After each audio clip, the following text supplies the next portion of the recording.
Hello बच्चों। बच्चों, आज के लेक्चर में हम लोग कूलम्ब लॉ पढ़ेंगे। स्थिर वैद्युत के अंतर्गत जो हिंदी मीडियम के बच्चे हैं उस बच्चे के लिए एक काफ़ी इम्पोर्टेंट लेक्चर है। जो बिहार बोर्ड का तैयारी कर रहे हैं, यूपी बोर्ड का तैयारी कर रहे हैं, या और भी बोर्ड, नीट वो हो गया, जो हिंदी मीडियम से जो बच्चे पढ़ रहे हैं उन बच्चों के लिए ये लेक्चर काफ़ी महत्वपूर्ण है। तो इस लेक्चर में आप सबका बहुत बहुत स्वागत है। आज हम लोग पढ़ेंगे कूलम्ब्स लॉ। पिछले लेक्चर में हम लोगों ने आवेश के बारे में पढ़ा था, उसका डेफिनेशन, उसका प्रॉपर्टीज। आज हम लोग कूलम्ब्स लॉ देखेंगे। तो आइए देखते हैं कूलम्ब्स लॉ क्या होता है।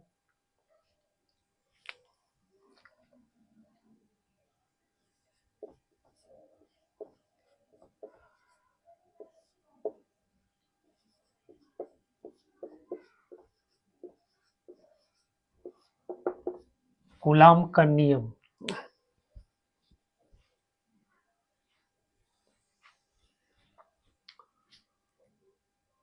कूलम्ब का नियम। कूलम्ब का नियम, जैसे हम सब जानते हैं कि दो आवेश के बीच में या तो आकर्षण बल लगता है या फिर विकर्षण बल लगता है। तो इस बल का मान कितना होगा?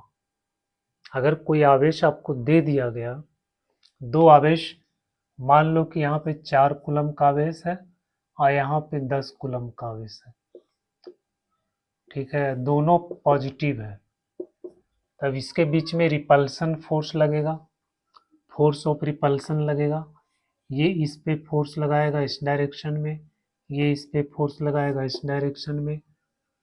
फोर्स तो लग रहा है, लेकिन ये फोर्स का परिमाण कितना होगा, है ना, उसका मैग्नीट्यूड कितना होगा। तो उसका वैल्यू फाइंड करने के लिए कूलम्ब साहब ने एक नियम दिया।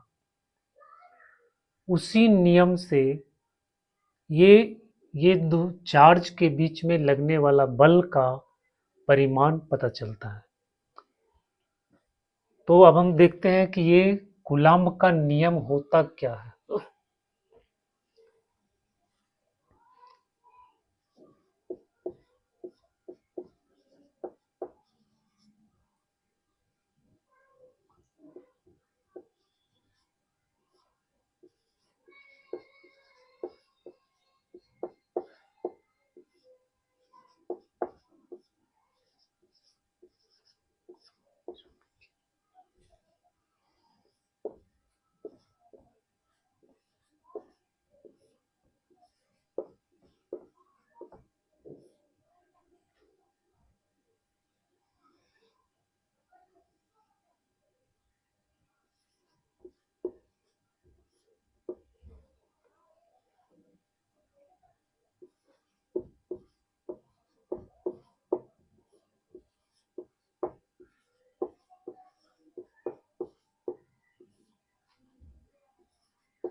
बच्चों कूलम्ब का नियम कहता है कि दो बिंदु आवेशों के बीच लगने वाला बल दोनों आवेशों के परिमाण के गुणनफल के समानुपाती तथा दोनों आवेशों के बीच की दूरी के वर्ग वर्ग के व्युत्क्रमानुपाती होता है तथा यह बल दोनों आवेशों को मिलाने वाली रेखा के अनुदिश होता है। बच्चों ये कूलम्ब का नियम है। कूलम्ब का नियम कहता है कि अगर दो बिंदु आवेश हम लोग लेते हैं, ये मान लेते हैं Q1 है और ये मान लेते हैं Q2 है, दोनों के बीच की दूरी R है, तो कहता है ये दोनों के बीच में जो बल लगेगा वो ये दोनों आवेशों के परिमाण के गुणनफल के समानुपाती होता है, मतलब Q1 Q2 के समानुपाती होता है। दूसरा कहता है कि दोनों के बीच की दूरी के वर्ग के व्युत्क्रमानुपाती होता है। समानुपाती का मतलब हो गया कि Q1 Q2 का वैल्यू जब हम लोग बढ़ाएंगे तो बल बढ़ेगा, Q1 Q2 का मान अगर हम लोग घटाएंगे तो बल भी घटेगा। व्युत्क्रमानुपाती का मतलब हो गया कि जब ये दूरी बढ़ाएंगे तो बल का परिमाण घटेगा और जब ये दूरी कम करेंगे तो बल का परिमाण बढ़ेगा, मतलब उल्टा वेरिएशन होता है, उल्टा विचरण होता है। दूरी के साथ उल्टा विचरण होता है, आवेश के साथ सीधा विचरण होता है। मतलब आवेश बढ़ेगा बल बढ़ेगा, आवेश घटेगा बल घटेगा, दूरी बढ़ेगा बल घटेगा, दूरी घटेगा बल बढ़ेगा। तो बच्चों ये कूलम्ब का नियम। और दूसरा जो इसमें है कि ये बल ये दोनों को मिलाने वाली रेखा के अनुदिश ही लगता है, मतलब ये इस पे जो बल लगाएगा ये जो मिलाने वाली लाइन है इसी के अनुदिश लगेगा। इस तरह से अगर ये प्लस है ये प्लस है तो ये इस पे बल लगाएगा इस लाइन के अनुदिश और ये इस पे बल लगाएगा इसी लाइन के अनुदिश इस डायरेक्शन में। मतलब ये इस पे जो बल लगाएगा वो ऐसे नहीं हो सकता, ऐसे नहीं हो सकता, ये दोनों को मिलाने वाले जो रेखा है इसी के डायरेक्शन में बल लगता है। ठीक है, तो ये हो गया कूलम्ब का नियम। अब यहाँ पे हम लोग समझते हैं, देखो कूलम्ब के नियम के अनुसार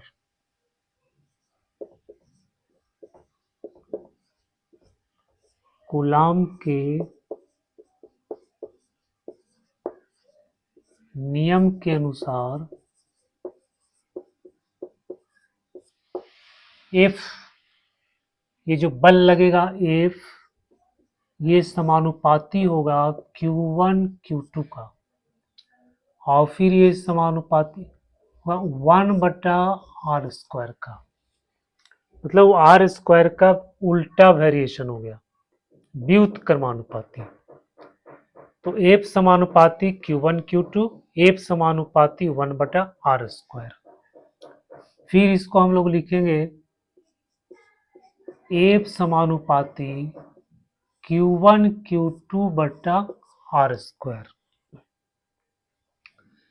यहां से जब हम समानुपाती का चिन्ह हटाएंगे तो F बराबर यहाँ पे एक कांस्टेंट लिखेंगे Q1 Q2/r²। ये जो कांस्टेंट है ये समानुपातीय नियतांक है ना, समानुपातिकता नियतांक इसको बोला जाता है। के बराबर समानुपातिकता नियतांक, ये समानुपातिकता नियतांक है।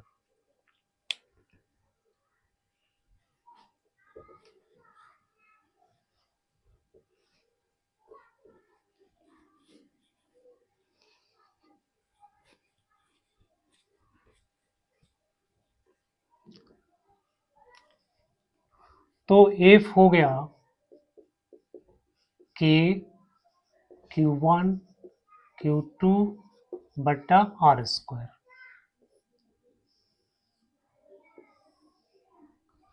ठीक है, अब K का जो मान होता है बच्चों, K बराबर होता है 1/4 पाई एप्सिलॉन नॉट, और इसका जो मान होता है वो होता है 9 इंटू 10⁹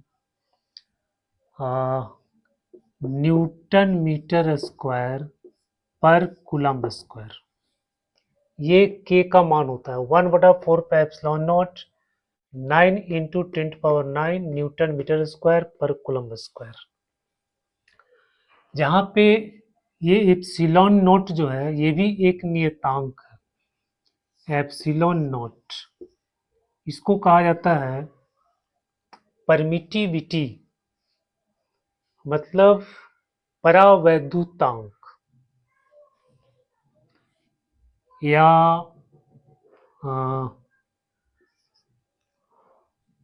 एप्सिलॉन नॉट को बोला जाता है मुक्त मुक्त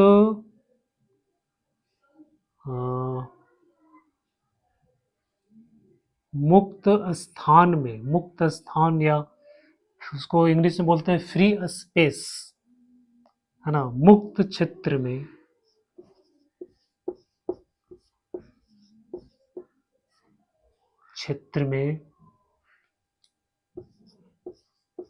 परावैद्युतांक,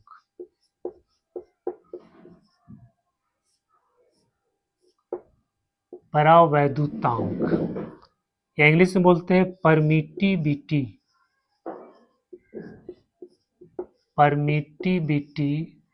of free space, permittivity of free space, मुक्त क्षेत्र का, यहाँ कहते हैं मुक्त क्षेत्र का परावैद्युतांक।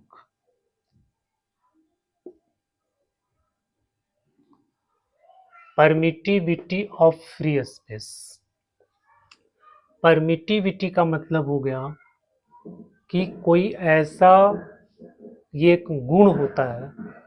परमिटिविटी क्या होता है? एक गुण होता है। परावैद्युतांक क्या होता है? एक गुण होता है जो विद्युत क्षेत्र को अपने से पास होने में कितना उसको मदद करता है। जैसे मान लो एक कोई वस्तु है, तो इसका परावैद्युतांक का मतलब होगा कि इस वस्तु से हो करके कितना इलेक्ट्रिक फील्ड, विद्युत क्षेत्र, इससे कितना विद्युत क्षेत्र प्राप्त पास हो सकता है ना। पारगम्यता, ठीक है, पारगम्यता, पारगम्यता का मतलब क्या हो गया? पार होने की क्षमता, है ना, कितना इससे, ये कितना अलाउ करता है, इसका कितना कैपेसिटी है, इलेक्ट्रिक फील्ड इससे पास करने का कितना उसका कैपेसिटी है, कितना उसका क्षमता है, तो ये बताता है। तो मुक्त क्षेत्र का परावैद्युतांक, फ्री स्पेस, फ्री स्पेस मतलब क्या हो गया? वैक्यूम, जहां हवा नहीं है, तो उसका जो परावैद्युतांक होता है उसको हम लोग एप्सिलॉन नोट से डिनोट करते हैं, और इसका जो वैल्यू होता है 8.85 इंटू 10⁻12, 8.85 10⁻12। अब इसका यूनिट हो जाएगा, इसको यहाँ लाएंगे तो इसका यूनिट हो जाएगा coulomb square per newton metre square, coulomb square per newton metre square. तो बच्चों ये ऑब्जेक्टिव, बिहार बोर्ड के ऑब्जेक्टिव सवाल में ये अक्सर पूछता है क्वेश्चन। एप्सिलॉन नॉट का वैल्यू पूछेगा, के का वैल्यू पूछेगा, ठीक है, इस तरह का सवाल पूछ देता है। जितना भी वस्तुनिष्ठ सवाल पूछता है बिहार बोर्ड में, तो उसमें इससे ऑब्जेक्टिव सवाल बनता है, इसलिए इसको याद रखना है, इसका ये वैल्यू भी याद रखना, क्योंकि इसको जब हम लोग न्यूमेरिकल सॉल्व करेंगे तो वहाँ पे ही आपको मदद करेगा। अच्छा, इससे भी ऑब्जेक्टिव सवाल बनता है, इस तरह का पूछ देगा कि दो आवेशों के बीच लगने वाला जो बल है वो 1/r², इसका इनवर्सली प्रोपोर्शनल होता है, या ए प्रोपोर्शनल r² होता है, या फिर ए प्रोपोर्शनल r होता है, ए प्रोपोर्शनल 1/r होता है। इस तरह का भी सवाल पूछ देता है। अब इसमें ऑप्शन कौन बोला, तो ये ऑप्शन सही हो जाएगा, ये सब गलत ऑप्शन है। तो इससे भी आपको सवाल बनेगा, इसको भी आपको ध्यान में रखना। तो बच्चों ये हो गया मुक्त क्षेत्र का प्रावैद्युतांक।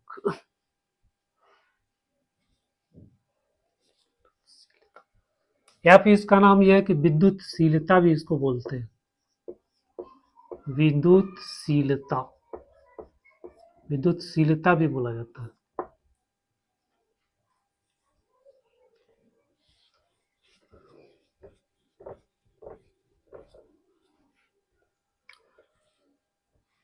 तो ये आपका कूलम्ब लॉ का फॉर्मूला हो गया, Q1/4πε0 Q1 Q2/r², ये आपका फॉर्मूला हो गया। ठीक है, अब जो है कभी कभी वेक्टर फॉर्म, मतलब ये जो कूलम्ब का नियम है, इसको हम लोग वेक्टर फॉर्म में कैसे रखेंगे, वेक्टर फॉर्म में कैसे इसको मतलब इस नियम का, इस फॉर्मूला का वेक्टर फॉर्म क्या होता है, तो उसको भी आपको ध्यान में रखना। जैसे मान लो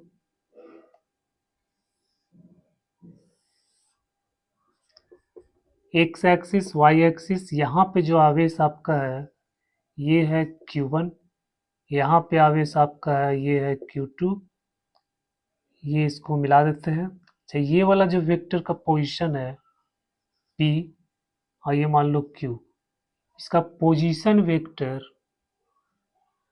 ये हो गया, इसको मान लेते हैं R1, और इसका पोजीशन वेक्टर है, इसको मान लेते हैं R2। ठीक है, ये इसका पोजीशन वेक्टर हो गया P का R1 और Q का R2। अब ये दोनों के बीच में जो फोर्स लग रहा है, इसके लिए आपको यहाँ से यहाँ तक का डिस्टेंस चाहिए। ठीक है, तो इस वेक्टर को इस डायरेक्शन में हम मान लेते हैं कि ये इस पे फोर्स लगा रहा है इस डायरेक्शन में, और तो इसको हम लोग मान लेते हैं, इस वेक्टर को मान लेते हैं R। अब वेक्टर के नियम से क्या है, R को हम लिखेंगे R2 माइनस R1, क्योंकि R1 प्लस R बराबर होता है R2। इस ट्रायंगल में वो R1 प्लस R बराबर हो जाएगा R2, तो R बराबर क्या हो जाएगा, R2 माइनस R1, R बराबर हो गया R2 माइनस R1। ठीक है, तो अब इसको हम लोग इस फॉर्म में लिखते हैं, यहाँ पे F इक्वल टू, इसको वेक्टर फॉर्म में लिखेंगे तो 1/4πε0 Q1 Q2 ये R² है। ठीक है, ये R अलग है, ये वेक्टर वाला R है, और ये जो हम लोग पहले डिस्टेंस लिए थे वो वाला R है। अब इसमें हम लोग तो एक यूनिट वेक्टर इस तरह से जोड़ देते हैं। ठीक है, इसको मान लो ये यूनिट वेक्टर है, क्योंकि इसको हम लोग जो वेक्टर फॉर्म में इस तरह से लिख रहे हैं। तो अब यहाँ पे हो गया 1/4πε0 Q1 Q2/R²। यूनिट वेक्टर को कैसे लिखा जाता है, यूनिट वेक्टर को लिखा जाता है वेक्टर R और बटा में इसका मैग्नीट्यूड। तो इस तरह से हम लोग इसको लिखेंगे, वेक्टर R बटा इसका मैग्नीट्यूड, मैग्नीट्यूड को हम लोग R लिख देते हैं। तो बच्चों ये हो गया 1/4πε0 Q1 Q2 आर क्यू और फिर यहाँ पे हो गया ये वेक्टर। तो ये आपका वेक्टर फॉर्म हो गया। तो ये आर को हम लोग यहाँ से R2 माइनस R1 भी यहाँ पर पुट कर सकते हैं। ठीक है, तो ये तो हम फॉर्मूला बता रहे थे जिसमें आर है, और यहाँ पे जो आर यूज हो रहा है ये वाला आर है, वेक्टर वाला आर है। तो इसका मैग्नीट्यूड यहाँ पे लिखा गया आर क्यू। ठीक है, तो आर को हम लोग R2 माइनस R1 भी यहाँ पे लिख सकते हैं। तो R2 माइनस R1 और यहाँ पे R2 माइनस R1 का मॉडुलस वैल्यू यहाँ पे होगा। तो ये आपका वेक्टर फॉर्म हो गया। तो सवाल में, ऑब्जेक्टिव सवाल में कभी कभी पूछता है कि कूलम्ब्स लॉ का वेक्टर फॉर्मूला क्या होगा, वेक्टर फॉर्म क्या होगा। तो आपको इस तरह से पहचानना है, 4 विकल्प दिया हुआ रहेगा, उसमें आपको इस तरह से पहचानना है कि कौन वाला वेक्टर फॉर्म होगा।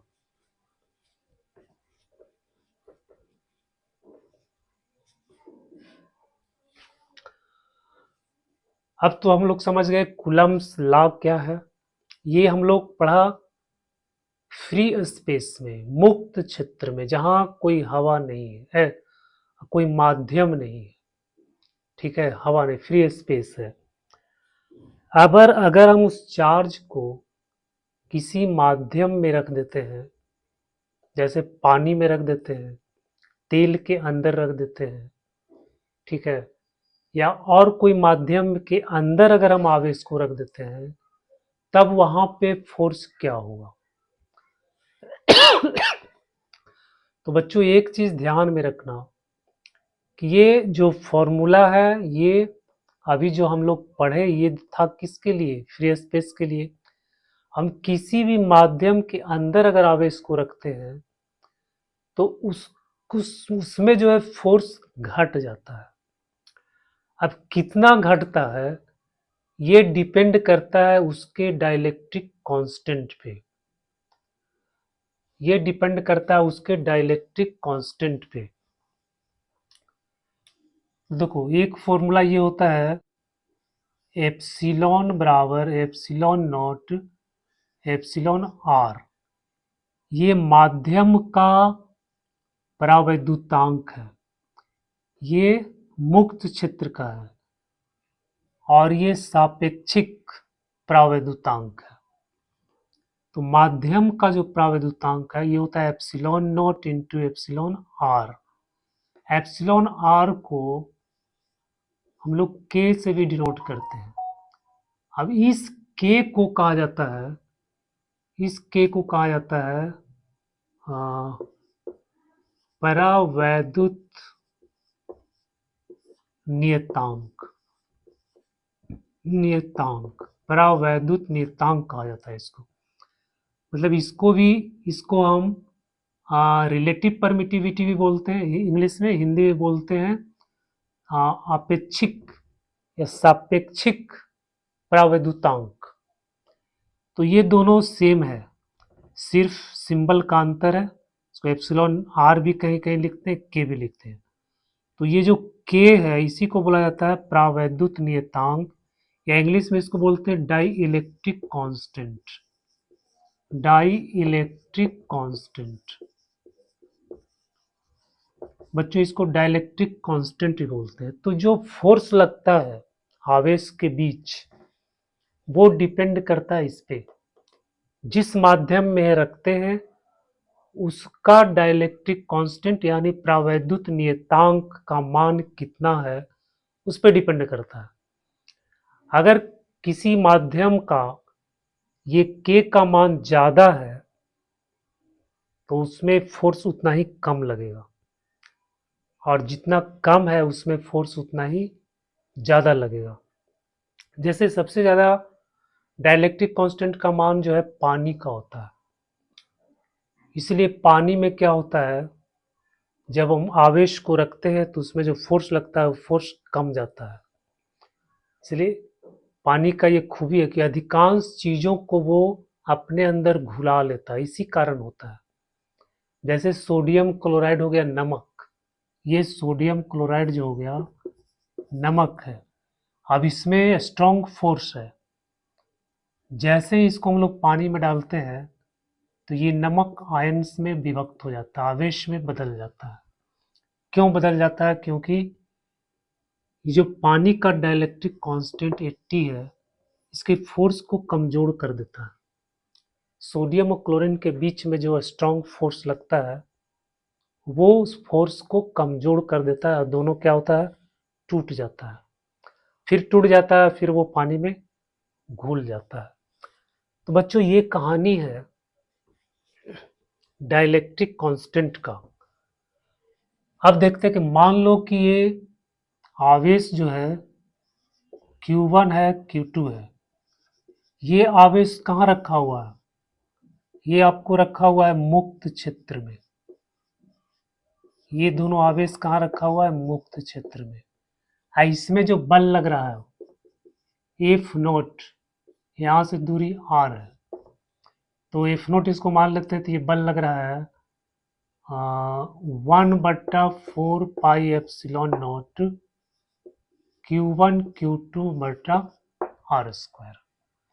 अब इसी दोनों आवेश को हम लोग किसी माध्यम में रख देते हैं, किसी माध्यम, मान लो पानी के अंदर, मान लो कि ये पानी के अंदर रख देते हैं, जिसका डाइलेक्ट्रिक कांस्टेंट K है, इन दोनों का बीच का दूरी r है।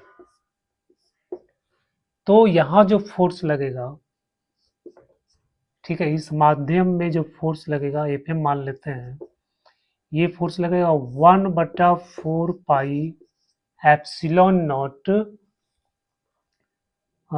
K into Q1 Q2/r²। यहाँ पर K से मल्टीप्लाई हो जाता है, 4 पाई epsilon not K into Q1 Q2/r²। तो इसको हम लोग लिख सकते हैं इस तरह से F0/K, क्योंकि 1/4 pi epsilon not Q1 Q2/r², इसको हम लोग लिख देंगे F0, तो F0 बटा हो जाएगा K। तो ये माध्यम में, किसी माध्यम में जो फोर्स लगता है वो इतना होता है। ये डिपेंड करता है डाइलेक्ट्रिक कांस्टेंट पे। तो जितना ज़्यादा डाइलेक्ट्रिक कांस्टेंट होगा फोर्स उतना ही कम होगा, जितना कम डाइलेक्ट्रिक कांस्टेंट होगा फोर्स उतना ही ज़्यादा होगा।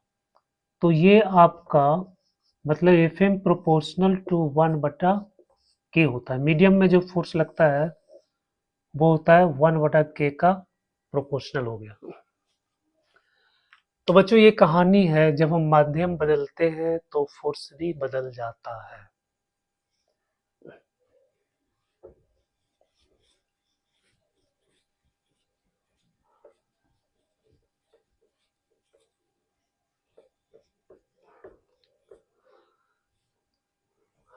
तो ये कूलम्ब का नियम हो गया। अब कूलम्ब का नियम का पे बेस्ड बहुत सारे सवाल आते हैं। तो इसमें एक फॉर्मूला आपको याद रखना है,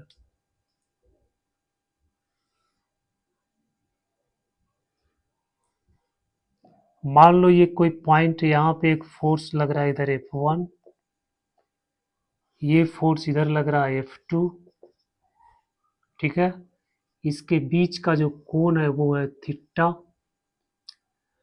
अब एक फोर्स इधर लग रहा है, एक फोर्स इधर लग रहा है, तो ये दोनों का जो रिजल्टेंट फोर्स है इसको हम लोग सदिश के नियम से निकालते हैं इस तरह से। ये रिजल्टेंट फोर्स हो गया आपका, मतलब परिणामी बल, इसको मान लो F। तो इस बल को निकालने का, यानी जो परिणामी बल है इसको निकालने का एक फॉर्मूला होता है, F equal to under root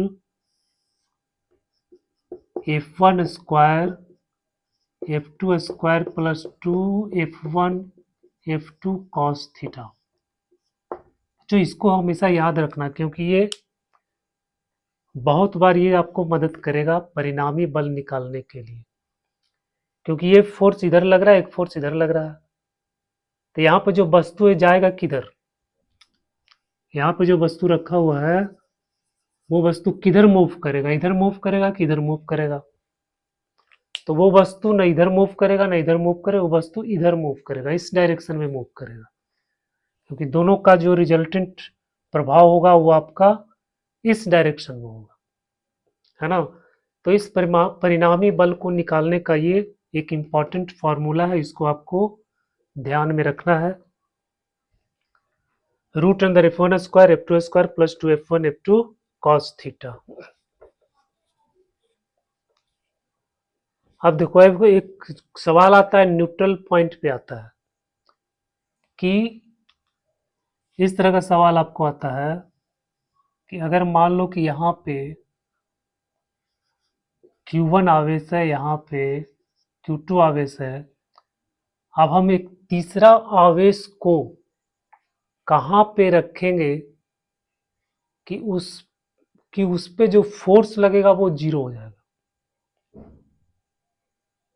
मतलब वो इक्विलिब्रियम में होगा, वो आवेश मूव नहीं करेगा। तो इसमें एक स्थिति ये बनती है, यहाँ पे लिखो संतुलन, आवेशों का संतुलन,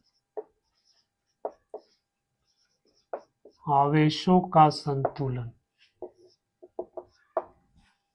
एक स्थिति ये बनता है कि ये आवेश भी धन है, ये आवेश भी धन है, या ये भी ऋण है, ये भी ऋण है। अब हमको एक आवेश Q को, इस Q आवेश को हमको रखना है, यहाँ पे कहीं पर भी रखेंगे कि इधर रखेंगे कि इधर रखेंगे कि इस पे लगने वाला फोर्स जो है वो जीरो हो जाएगा, इस पे लगने वाला फोर्स जीरो हो जाएगा। तो उसको हम कहाँ रखेंगे? तो देखो, अगर मान लो कि हम यहाँ पे रख देते हैं इस Q आवेश को, ये भी धनात्मक है, तो इसके बीच में फोर्स लगेगा, ये फोर्स लगाएगा इस डायरेक्शन में और ये फोर्स इस पे लगाएगा इस डायरेक्शन में, ठीक है। मेरा नेट फोर्स मतलब कुल फोर्स जीरो कब होगा? जब दोनों का डायरेक्शन उल्टा होगा और दोनों बराबर होगा। मतलब ये जो फोर्स लगा रहा है और ये जो फोर्स इस पे लगाएगा, दोनों अपोजिट डायरेक्शन में होना चाहिए और दोनों फोर्स का मान समान होना चाहिए, जितना ये इस पे लगाएगा उतना ये इस पे लगाएगा। तो ये आवेश इसी स्थिति पर पड़ा रहेगा, ना इधर मूव करेगा ना इधर मूव करेगा। तो इसका जो स्थान हो जाएगा वो क्या हो जाएगा? न्यूट्रल पोजीशन उसका हो जाएगा, है ना। उदासीन स्थिति हो जाएगी जहां से ये आवेश न लेफ्ट न राइट कहीं मूव नहीं कर पाएगा। तो यही वाला पोजीशन आपको फाइंड करना है कि इस आवेश से हम कितना दूर रखेंगे, इस आवेश से हमको कितना दूर रखना पड़ेगा, इस आवेश Q को, ठीक है। तो मान लो कि अगर ये दोनों समान आवेश है तो न्यूट्रल पॉइंट हमेशा ये दोनों के बीच में होता है और जो छोटा आवेश है उसके तरफ होता है। तो यहाँ पे मान लेते हैं कि Q2 जो है बड़ा है Q1 से, तो जो उदासीन बिंदु होगा वो छोटा आवेश के तरफ होगा, इस तरफ होगा। अब इसके बीच का दूरी मान लो कि d है, ठीक है। अब यहां से यहां तक की दूरी को बेटा मान लेते हैं x है, तो ये दूरी कितना हो जाएगा? d minus x, D minus x. अब इस पे लगने वाला फोर्स निकालो, ये कितना फोर्स लगाएगा? तो इसको हम लोग मान लेते हैं F1, ये फोर्स इस पे लगाएगा 1/4πε0 Q1Q बटा एक्स स्क्वायर। ये इस पे कितना फोर्स लगाएगा? इसको मान लेते हैं F2, तो 1/4πε0 Q2Q बटा d माइनस एक्स का होल स्क्वायर। अब चूंकि ये दोनों फोर्स बराबर होना चाहिए, न्यूट्रल होने के लिए इसके द्वारा लगाया गया फोर्स है, इसके द्वारा लगाया गया फोर्स, दोनों क्या होना चाहिए? इक्वल। तो हम इसको इक्वल कर देते हैं, F1 बराबर F2। F1 कितना आपका 1/4πε0 Q1 Q/r² बराबर 1/4πε0 Q2Q/d-x का होल स्क्वायर। बच्चों ये कट जाएगा, ये कट जाएगा, Q कट जाएगा, Q कट जाएगा,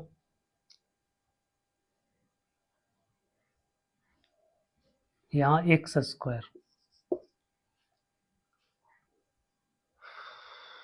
तो अब आ गया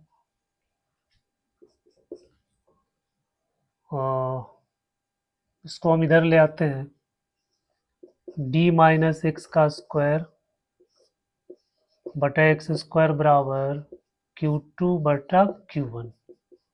तो यहाँ से आपको क्या मिलेगा, d-x बटा x बराबर रूट अंदर Q2/Q1।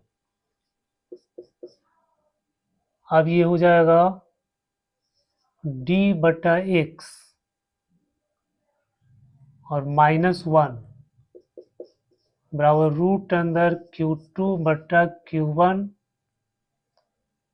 तो d/x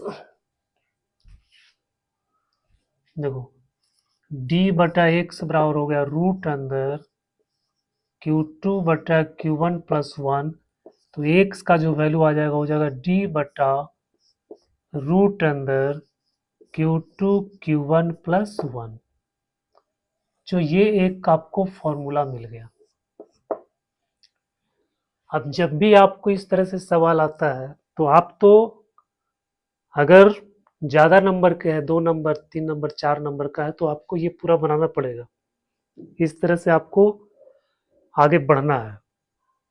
लेकिन अगर आपको ऑब्जेक्टिव सवाल में आ गया तो हम डायरेक्ट इस फॉर्मूला को लगा देंगे, x बराबर d/Q2/Q1 प्लस 1। Q2 बड़ा चार्ज है, Q1 छोटा चार्ज है। तो इस फॉर्मूला को लगा करके हम डायरेक्ट निकाल सकते हैं।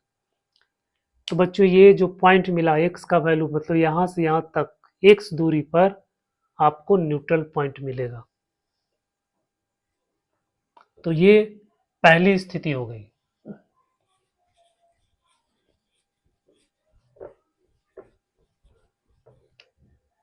दूसरी स्थिति क्या है कि अगर आवेश आपका अपोजिट है, एक धन एक ऋण है। मान लो ये Q1 है, ये Q2 है, ये ऋण है, ये धन है। तो आप कहाँ पे रखेंगे? तो अब देखो, मान लो कि आप यहाँ पे रखते हो, ठीक है, Q को। ये Q आवेश को जब यहाँ पे रखेंगे तो ये इसको इधर की ओर खींचेगा और ये इसको इस डायरेक्शन में पुश करेगा। लेकिन इसका वैल्यू कम है, इसका वैल्यू ज़्यादा है, ठीक है। तो ये जो है ज़्यादा फोर्स से इसको खींचेगा, ये नज़दीक भी है, नज़दीक है तो ज़्यादा बड़ा बल इस पे लगाएगा, और इसका डिस्टेंस भी ज़्यादा है तो ये इस पे कम बल लगाएगा। मतलब बल बराबर नहीं होगा। बल बराबर नहीं होगा तो क्या होगा, उस पे एक नेट फोर्स लगेगा जिससे ये मूव करेगा इस डायरेक्शन में। तो वो इक्विलिब्रियम पोजीशन, उसको संतुलन की स्थिति प्राप्त नहीं होगी। अब मान लो हम इसको इधर रखते हैं Q, चूंकि ये बल कम है, ये फोर्स लगाएगा इधर, और यहाँ से यहाँ तक ये बल फोर्स लगाएगा इधर। अब ये ज़्यादा स्ट्रॉन्ग फोर्स है तो इस पे ज़्यादा बल लगाएगा, लेकिन दूरी इसका ज़्यादा है तो बल जो है कम जाएगा। लेकिन ये इसके पास नज़दीक है, ये बल क्या है, कम है। तो ये दोनों यहाँ पे इक्वल हो सकता है, इस साइड में इक्वल दोनों हो सकता है और अपोजिट होगा। तो यहाँ पे जो है आपको न्यूट्रल पॉइंट आपको इधर मिलेगा, इस डायरेक्शन में मिलेगा, बीच में नहीं मिलेगा। क्योंकि बीच में अगर हम यहाँ पे रखते हैं तो ये जो फोर्स लगाएगा इधर लगाएगा, ये भी फोर्स इधर ही लगाएगा, तो सेम डायरेक्शन में फोर्स लगाएगा, इसलिए बीच में कहीं पर भी आपको संतुलन की स्थिति आपको प्राप्त नहीं होगी। तो ये जो छोटा बल है इसके इस डायरेक्शन में आपको न्यूट्रल पॉइंट आपको प्राप्त होगा। तो इसका पोजीशन प्राप्त करने के लिए आपको वही फॉर्मूला लगाना है, डी बटा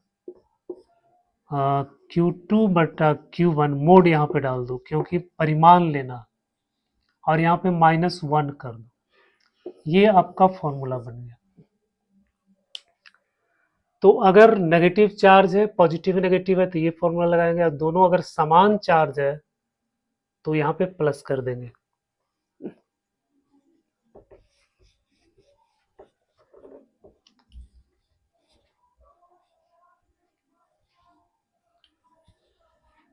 अब जैसे बेटा यहाँ पे एक सवाल है, मान लो कि आपको